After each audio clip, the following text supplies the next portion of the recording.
semua. Okey, hari ini kita akan belajar mengenai momentum. Sebelum tu, adakah anda tahu bahawa semua objek bergerak mempunyai momentum? Kenapa? Sebab itulah kena dengar penjelasan saya. Okey, sebelum tu, momentum adalah suatu kuantiti vektor. Kuantiti vektor maksudnya satu, ia mempunyai magnitude. Dua, ia mempunyai arah. Okey. Formula bagi momentum adalah P bersamaan M darab V, iaitu P merujuk kepada momentum, M merujuk kepada jisim dan V merujuk kepada hal laju. Okey, sekarang anda faham kenapa semua objek bergerak mempunyai momentum? Sebab objek bergerak, setiap objek mempunyai jisim dan bergerak mempunyai velocity. That's why semua objek bergerak mempunyai momentum. Okey.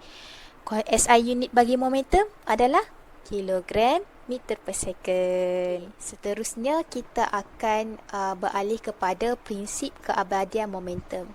Prinsip keabadian momentum bermaksud dalam suatu sistem yang tertutup, jumlah linear momentum adalah berkeadaan mala dan tiada external force, daya luaran yang dikenakan terhadap objek ataupun sistem tersebut. Jadi para pelajar, linear momentum adalah berkadar langsung terhadap jisim dan juga hal laju. Semakin tinggi jisim atau semakin tinggi hal laju, maka nilai bagi momentum juga akan tinggi. Hai semua, Assalamualaikum warahmatullahi wabarakatuh. Nama saya Afla binti Abdul Aziz dan anda semua boleh panggil saya Teacher Afla. Baiklah murid-murid, pada hari ini kita akan mempelajari suatu prinsip yang dinamakan prinsip keabadian momentum. Jadi, apakah itu prinsip keabadian momentum? Pertama, kita ada pelanggaran kenyal. Yang kedua, pelanggaran tidak kenyal. Dan yang ketiga adalah letupan. Seterusnya, kita bergerak dahulu kepada pelanggaran kenyal. Di dalam pelanggaran kenyal, seperti yang anda lihat di dalam skrin ini, terdapat 3 aspek yang harus anda ingat ataupun ketahui. Pertama adalah definisi. Apakah itu pelanggaran kenyal? Yang kedua, ciri-ciri. Dan yang ketiga adalah pengiraan. Pengiraan yang merangkumi pelanggaran kenyal. Bergerak kepada definisi terlebih dahulu. Pelanggaran kenyal bermaksud dua objek berlanggar dan bergerak berasingan selepas pelanggaran. Sebagai contoh, saya ada dua bola, iaitu bola A dan juga bola B. Apabila kedua-dua bola ini berlanggar dan bergerak menjauhi antara satu sama lain, kita namakan pelanggaran kenyal. Tetapi ingat, apabila kedua-dua bola ini berlanggar, kedua-dua objek ini harus bergerak bertentangan dan menjauhi ataupun berlanggar dan bergerak selari sama ada ke kanan maupun ke kiri. Untuk menampakkan lagi lebih apakah itu pelanggaran kenyal, saya telah menyediakan suatu video tentang pelanggaran kenyal.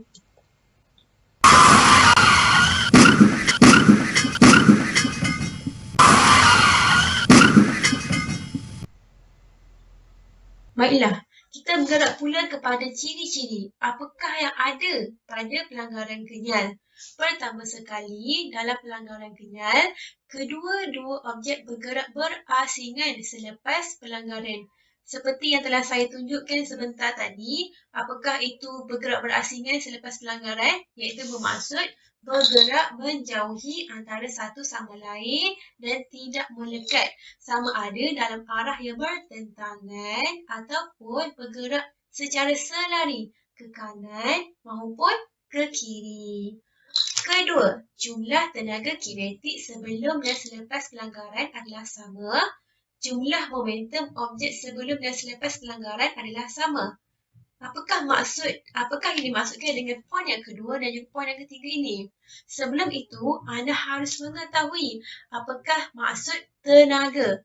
Tenaga bermaksud ianya tidak boleh dihapuskan tetapi boleh dipindahkan kepada satu objek kepada objek yang lain. Misalnya, bagi kedua-dua bola ini tersimpannya suatu tenaga iaitu tenaga bagi bola A, tenaga bagi bola B. Apabila berlakunya suatu pelanggaran, tenaga ini akan dipindahkan kepada bola B dan tenaga dalam bola B ini akan dipindahkan dalam bola A. Oleh kerana itu, jumlah momentum objek sebelum dan selepas pelanggaran adalah sama. Sama juga dengan tenaga kinetik, iaitu sebelum dan selepas pelanggaran juga adalah sama. Baiklah, akhir sekali jumlah tenaga kedua-dua objek ini diabadikan. Kita bergerak pula kepada rumus. Rumus bagi pelanggaran kenyal. Dalam pelanggaran kenyal, rumus bagi sebelum pelanggaran dan selepas pelanggaran adalah berbeza, iaitu sebelum pelanggaran formulanya ialah M1U1 tambah dengan M2U2. Apakah itu M1? Apakah itu U1?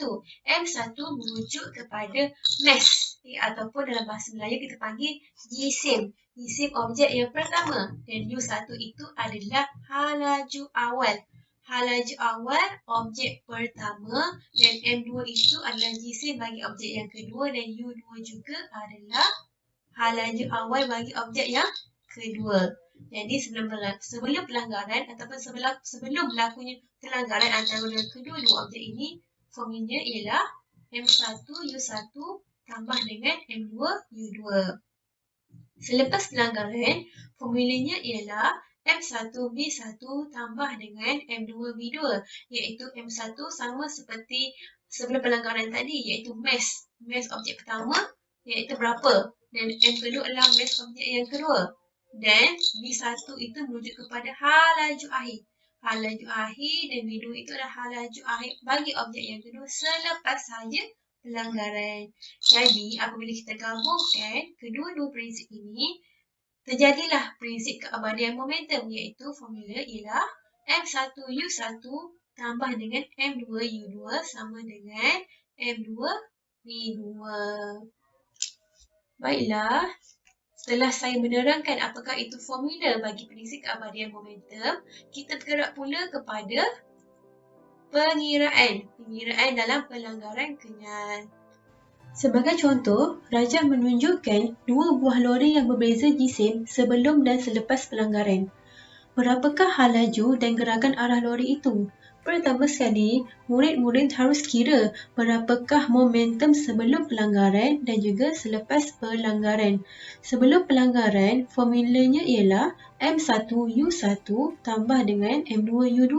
Maka, M1 merujuk kepada 500 kg iaitu jisim objek yang pertama.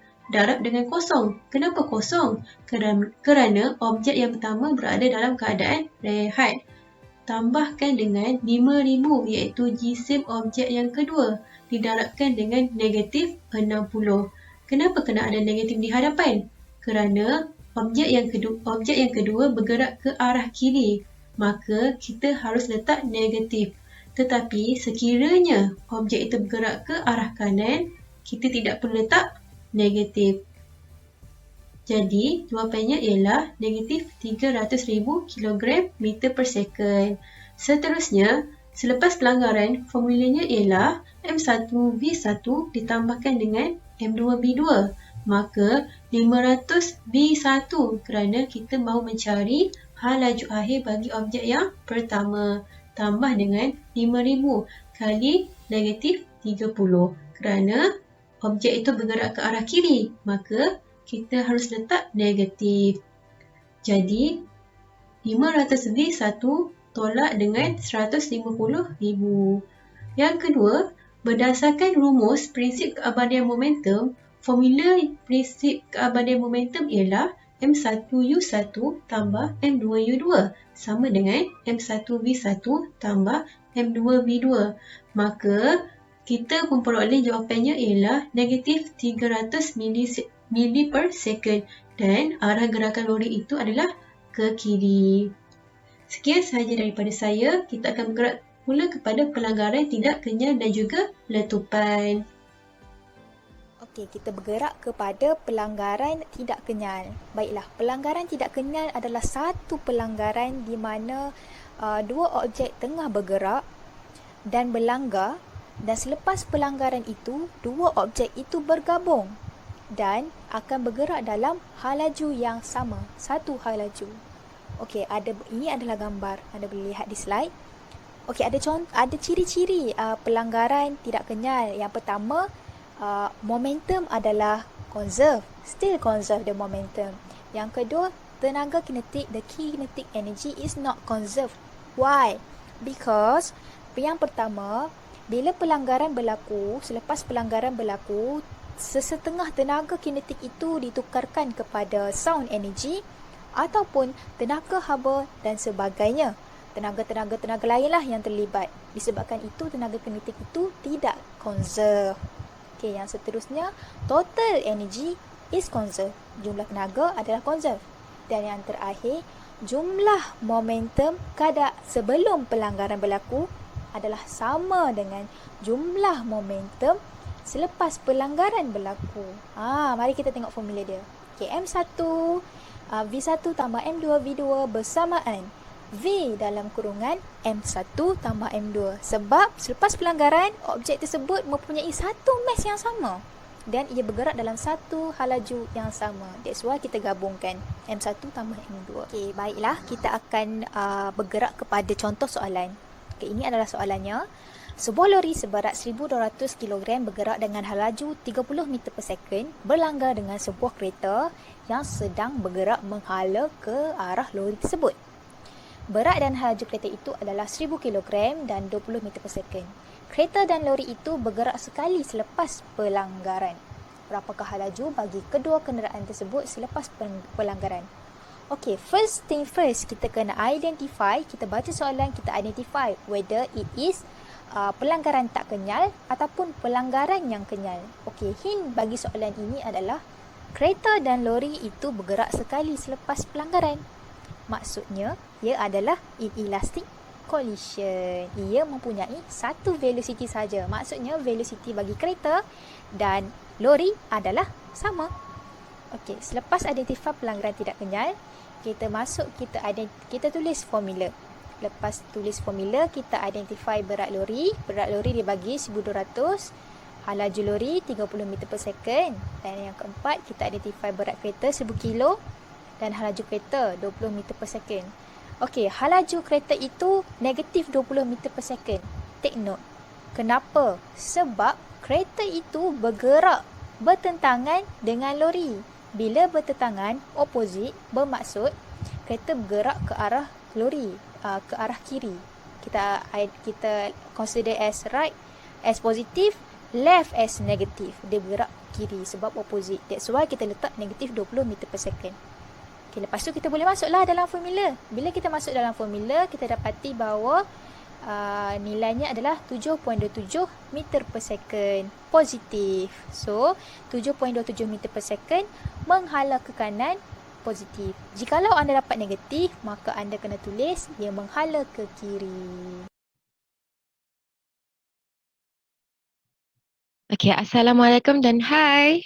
Jadi hari ini saya akan teruskan dengan prinsip keabadian momentum yang ketiga, iaitu letupan. Okey, jadi pada hari ini saya akan terang secara menyeluruh dan ringkas berkaitan dengan fenomena letupan. Jadi saya akan sentuh kepada apa itu letupan, konsep dan juga contoh. Okey, mari kita masuk kepada pengenalan apa itu letupan. Okey, letupan merujuk kepada satu situasi apabila satu objek berada dalam keadaan pegun, terlerai kepada dua bahagian atau lebih. Jadi jumlah momentum sebelum letupan sama dengan jumlah momentum selepas letupan. Di sini ia membuktikan bahawa letupan memenuhi prinsip keabadian momentum.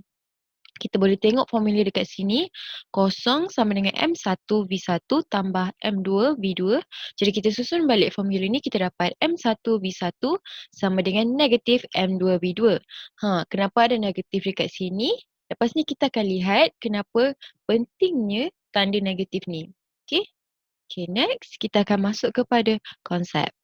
Okay, konsep yang saya gunakan adalah contoh menggunakan pistol dan juga peluru. Okey, sebelum letupan, formula dia adalah kosong sama dengan M1V1 tambah M2V2. Okey, kat sini kita boleh lihat pistol ni berada dalam keadaan pegun. Pistol dan peluru berada dalam keadaan pegun dan ianya adalah satu objek yang sama. Okey, jadi ia menerangkan kenapa jumlah momentumnya adalah kosong sebab tiada hal laju. Betul tak? Apa yang kita darab dengan kosong akan mendapat kosong juga. Okay, next. Semasa letupan, apabila peluru itu keluar daripada pistol, ia akan mengakibatkan pistol itu tersentak ke belakang. Tersentak ke belakang maksudnya ada hal laju di situ, hal laju 1. Bila peluru itu keluar daripada pistol, ada hal laju 2. Jadi selepas letupan, M1V1 sama dengan negatif M2V2. Kenapa negatif?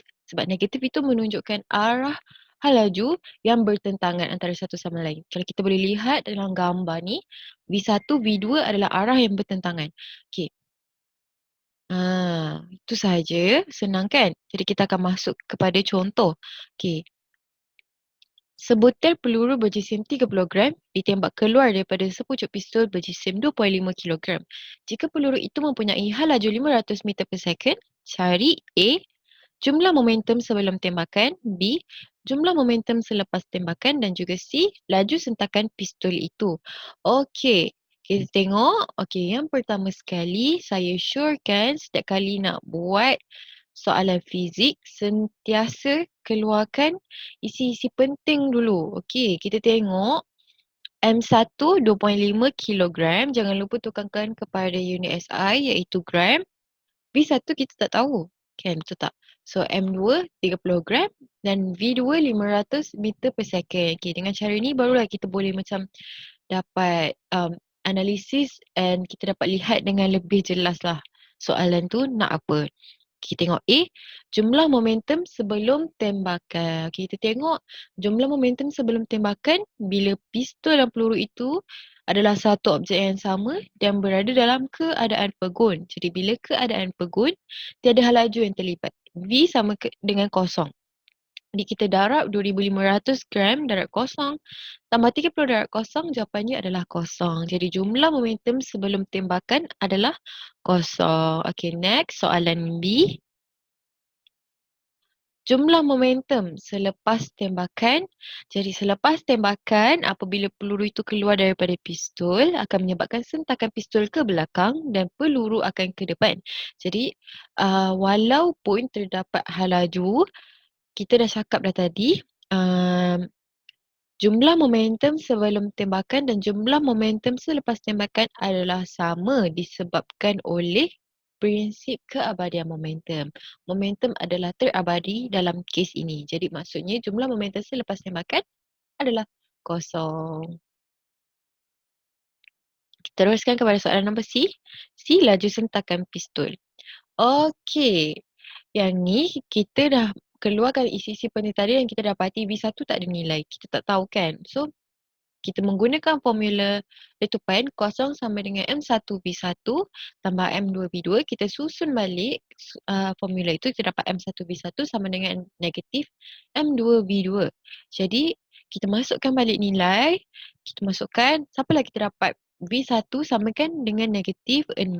Okey, tapi saya ada satu kesalahan di sini which is amat penting ya. Saya tak letak unit. Kita tak tahu negatif 6 tu negatif 6 apa kan? Negatif 6 cm ke, liter ke? Saya tak letak meter per second, still salah. Okay, jangan lupa untuk letakkan unit. Negatif 6 meter per second. Okay, itu sahaja berkaitan dengan letupan. Jadi contoh daripada yang saya bagi ni boleh di-apply dalam semua jenis contoh letupan. Itu sahaja daripada saya. Terima kasih.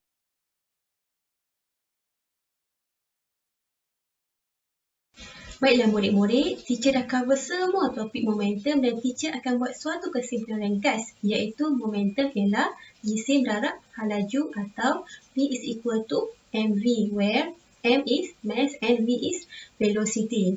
Seterusnya ialah prinsip keabadian momentum terbahagi kepada 3. Pertama, pelanggaran kenyal yang bermaksud objek bergerak secara berasingan selepas pelanggaran.